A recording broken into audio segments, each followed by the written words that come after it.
Welcome back to my channel গরিবের পাঠশালা with দেব।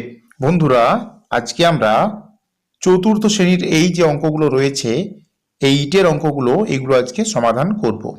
এবং পৃষ্ঠা নম্বর 2-এর দেখো এই অঙ্কগুলো যেগুলো রয়েছে, এই এতদূর পর্যন্ত আমরা কিন্তু আজকে করব এবং পরের দিন যেগুলো করব সেগুলো এইগুলো করব, ঠিক আছে?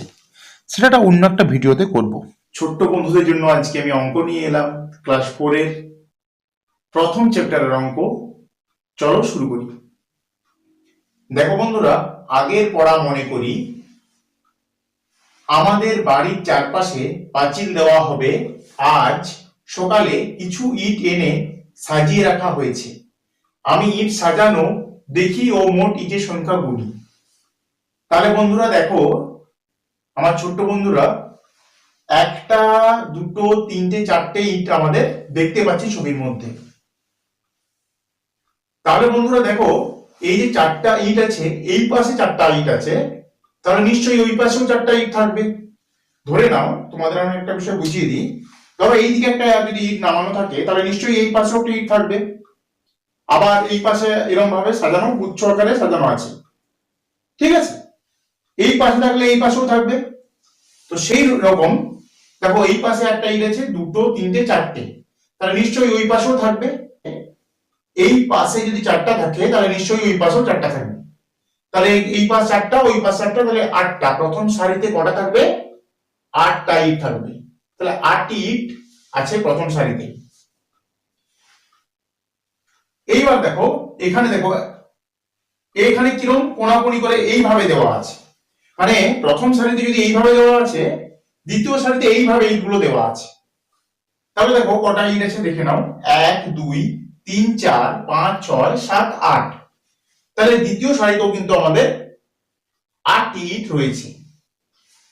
তৃতীয় সারিতে কিন্তু প্রথম সারির মতো 1 2 3 4, আর ওই পাশে চারটা, মানে এই সারিতেও আমাদের 8টা ইট থাকবে। এই সারিতে দেখো 1 2 3 4 5 6 7 8, এখানেও কিন্তু আমাদের 8টি ইট রয়েছে। দেখো এখানে 8টি ইট কেন, কিভাবে আমরা বুঝতে পারলাম? আমাদের এখানেও কিন্তু এইরকম ভাবে ইটটা দেওয়া আছে। তাহলে এখানে গুনতে আমাদের সুবিধা হয়ে গেছে অনেকটা। তাহলে এই সারিতে আমাদের 8টি ইট রয়েছে। তাহলে মোট সারি সংখ্যা কটা রয়েছে দেখে নাও। 1 2 3 4, মোট সারি সংখ্যা হচ্ছে 4টি। আর ইটের সংখ্যা আমরা প্রতি সারিতে কটি করে রয়েছে আমরা তো পেয়েছি, প্রত্যেকটি সারিতে 8টি করে। তাহলে আমরা এখানে লিখবো 8টি করে প্রত্যেক সারিতে ইট আছে। এখানে সাজিয়ে রাখা মোট ইটের সংখ্যা কত? তাহলে এখানে আমরা মানে মোট যে সাজিয়ে রাখা ইট আছে সেগুলো কিভাবে হিসাব করব? দেখো, সারি সংখ্যা হচ্ছে 4টা, আর ইটের সংখ্যা প্রত্যেক সারিতে আছে 8টা। তাহলে সেটা কি হবে? এই 8 কে 4 দ্বারা আমরা গুণ করব। তাহলে 8 গুণিত 4। তাহলে 8 কে 4 দ্বারা গুণ করলে কত হবে? 8 4 এ 32। তাহলে আমাদের 32টি মোট আমাদের ইট থাকবে। ঠিক আছে, আশা করছি তোমরা বুঝতে পেরেছো। এই ছিল আমাদের প্রথম পাতার অঙ্ক। এবার আমরা দ্বিতীয় পাতায় চলে যাব। 2 নম্বর পৃষ্ঠায় 1 নম্বর অঙ্কটা দেখে নাও। ঝিমলিদের মাঠে 300টি ইট সাজিয়ে রাখতে হবে। প্রত্যেক সারিতে 10টি করে ইট রাখলে মোট সারি কত হবে? মোট সারি হবে, এটা এইভাবে বের করতে হবে। মানে কি বের করতে হচ্ছে? আমাদেরকে সারিটা বের করতে হচ্ছে। আগে কিন্তু আগের অঙ্কটায় আমাদের মোট ইটের সংখ্যাটা বের করতে হয়েছিল, আর এই জন্যই আমাদের গুণ করতে হয়েছিল। এখানে আবার সারি বের করতে হবে। দেখো, আমাদের যে মোট যে ইটটা রয়েছে, মোট ইটটা আমরা এখানে লিখবো 300টা মোট ইট, এবং প্রত্যেকটা সারি আছে কটা? 10টা। মানে এই 300 কে আমরা 10 দ্বারা ভাগ করব। তাহলে আমরা এখানে ভাগটা করব। দেখো, এখানে লিখো 300, ঠিক আছে? আর এই জায়গায় 10 দ্বারা আমাদের ভাগ করতে হবে। দেখো বন্ধুরা, এবার আমরা ভাগটা করব।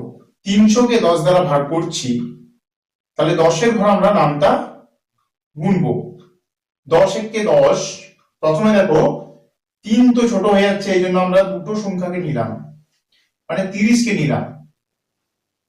30 কিন্তু 10-এর থেকে বড়, এই জন্য আমরা দুটো সংখ্যা নিলাম। 3 কিন্তু ছোট আর 30 কিন্তু বড়। আমরা সর্বদা এই জায়গাটাকে বলে ভাজ্য, এটাকে বলে ভাজক। তাহলে ভাজ্যটা সর্বদা আমরা বড় নিতে হবে আমাদের, বা এই জায়গাটা বড় হতে হবে। তাহলে চলো 30 যদি নিই আমরা, তাহলে আমাদের কি করতে হবে, এখানে 3, দেখো নামটা গুনে দেখি কত হলে এই 30টা মিলছে। 10 একে 10, 10 দুগুণে 20, 10 তিনে 30, দেখো মিলে যাচ্ছে। তাহলে 10 তিনে 30, দেখো মিলে গেল আমাদের। ঠিক আছে, তাহলে এইবার আমাদের এই জায়গাটাকে বিয়োগ করতে হবে। বিয়োগ করে আমরা দেখো 30-এর থেকে 30 বিয়োগ করলে 0 হবে। ঠিক আছে, 3 3 মিলে গেল 0 আর 0, তাহলে 0 উত্তর হচ্ছে। এটা আমাদের এইখানে একটা দেখো 0 আমাদের বাড়তি আছে, ভাগের নিয়ম অনুসারে আমাদের এই 0টা কিন্তু এই জায়গায় নেমে যাবে। ঠিক আছে,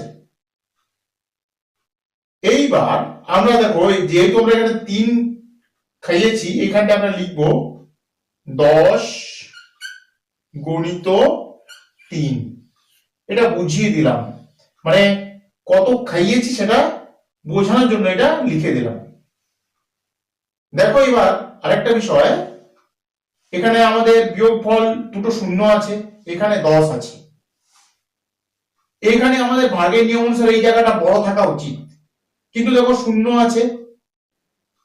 1 যদি খাওয়াই তাহলে কিন্তু এটা ছোট হবে আর এখানটা বড় হয়ে যাবে, কারণ 10 1 কে 10, তাহলে 1 খাওয়ালে যদি বড় হয়ে যায় তাহলে তো 1 খাওয়ানো যাবে না, তাহলে আমাদের কত খাওয়াতে হবে?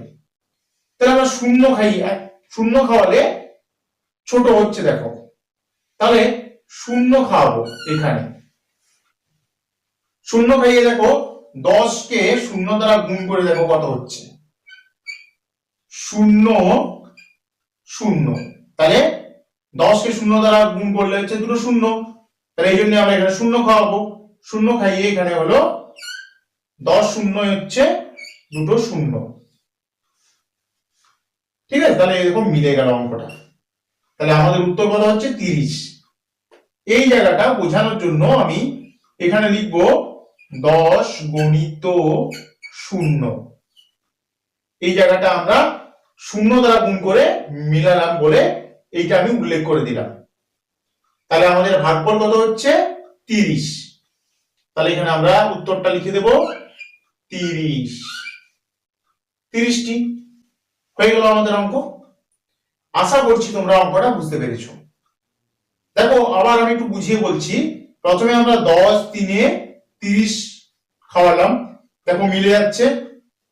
এরপর এটা বিয়োগ করে 0 নামলো, তারপরে এই 0টা আমাদের ভাগের নিয়ম অনুসারে নেমে গেল। তারপর আমরা 10-এর সাথে 0 খাইয়ে দুটো 0 পেয়ে গেলাম, তাহলে অঙ্কটা আমাদের হয়ে গেল। এগুলো 3 খাইয়েছিলাম বলে 3 লিখে দিলাম, এখানে 0 খাইয়েছিলাম বলে 0 লিখে দিলাম। তাহলে আমাদের ভাগফল হয়ে গেল 30, তাহলে 30টা লিখে দিলাম। এই হয়ে গেল আমাদের উত্তর। দেখো 2 নম্বর পৃষ্ঠার 2 নম্বর অঙ্কে চলে যাব।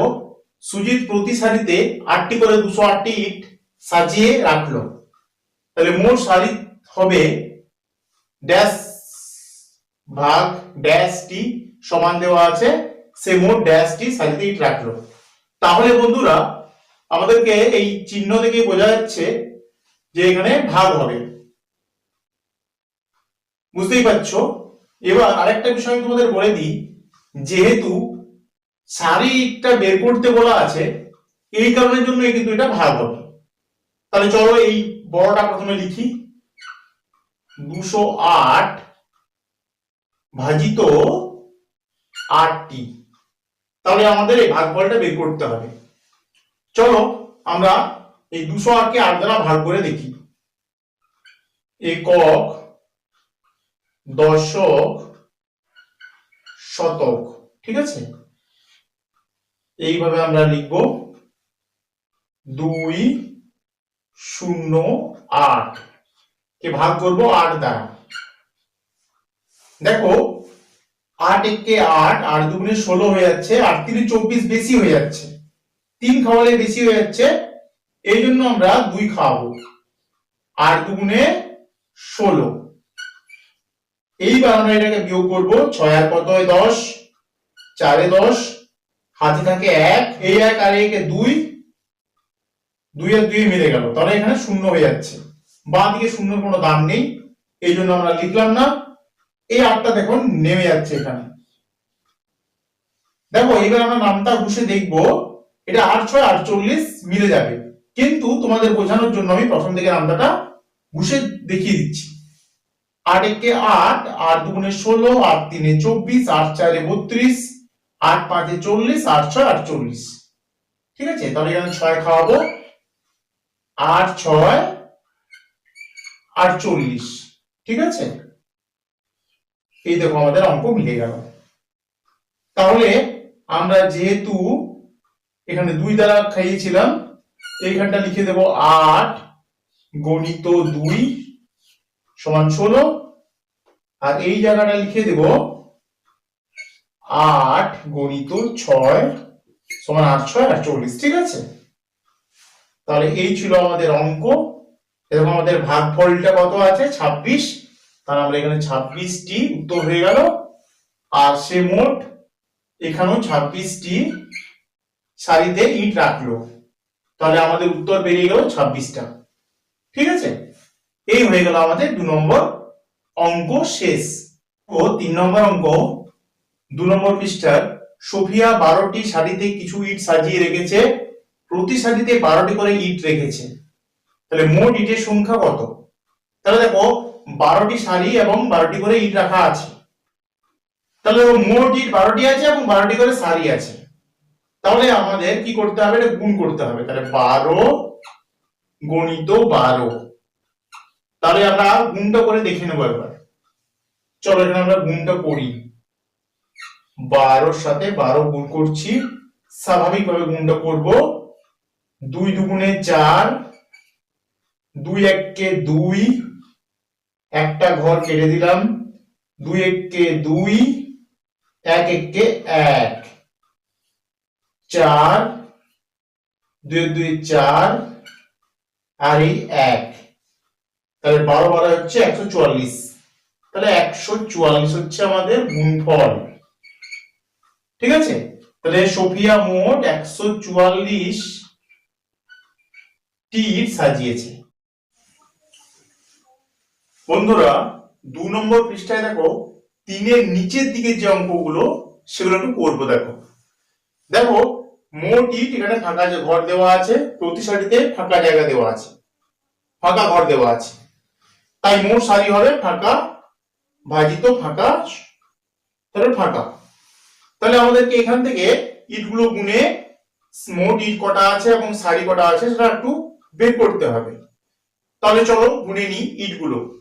1 2 3 4 5 6 7 8 9 10 11 12 13 14 15 16 17 18 19 20, তাহলে মোট ইট আছে 20টি।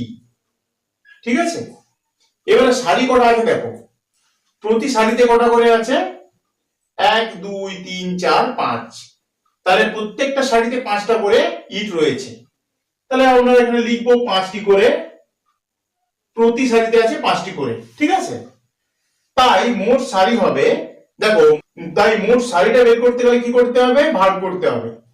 তাহলে চলো ভাগটা করে নিই। 20 ভাজিত এখানে 5, এই দেখো 5, তাহলে এখানে 5টা লিখলাম। এবার আমরা ভাগটা করে ভাগফলটা এখানে লিখবো। তাহলে ভাগটা করার জন্য কি করব, একক দশক, ঠিক আছে, দিয়ে ভাগটা করব।